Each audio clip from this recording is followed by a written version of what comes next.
നമസ്കാരം. പോത്തുവിഷൻ ന്യൂസിലേക്ക് സ്വാഗതം. കൊല്ലം ചടയമംഗലത്ത് വർക്കല സ്വദേശിയായ 15-കാരിയെ പീഡിപ്പിച്ച യുവാവിനെ ചടയമംഗലം പോലീസ് അറസ്റ്റ് ചെയ്തു. ചടയമംഗലം കടന്നൂർ തോട്ടങ്കര പുത്തൻ വീട്ടിൽ 20 വയസ്സുള്ള ശ്രീരാജനെയാണ് ചടയമംഗലം പോലീസ് അറസ്റ്റ് ചെയ്തത്. കഴിഞ്ഞ ഓണാഘോഷത്തിന് വർക്കല സ്വദേശിയായ പെൺകുട്ടി ചടയമംഗലത്തുള്ള ബന്ധു വീട്ടിൽ വന്നിരുന്നു.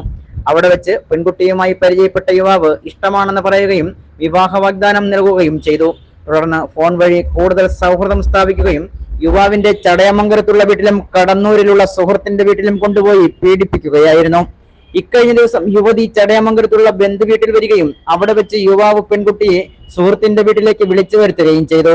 തുടർന്ന് പെൺകുട്ടിയെ കാണാനില്ലെന്ന് കാണിച്ച് ചടയമംഗലത്തെ ബന്ധുക്കൾ പോലീസിൽ പരാതി നൽകി. പോലീസിന്റെ അന്വേഷണത്തിൽ യുവാവിനെ വീട്ടിൽ നിന്നും പിടികൂടുകയും പെൺകുട്ടിക്ക് വേണ്ടിയുള്ള അന്വേഷണത്തിൽ സമീപത്തെ CCTV ദൃശ്യങ്ങളും പോകാൻ സാധ്യതയുള്ള വാഹനങ്ങളും പോലീസ് പരിശോധിച്ചു.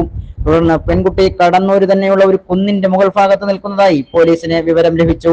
അവിടെ നിന്നും പോലീസ് എത്തി പെൺകുട്ടിയെ കൂട്ടിക്കൊണ്ടുവരികയും ബന്ധുക്കൾക്ക് കൈമാറുകയും ചെയ്തു. മെഡിക്കൽ പരിശോധനകൾക്ക് ശേഷം കോടതിയിൽ ഹാജരാക്കിയ പ്രതിയെ കോടതി റിമാൻഡ് ചെയ്തു.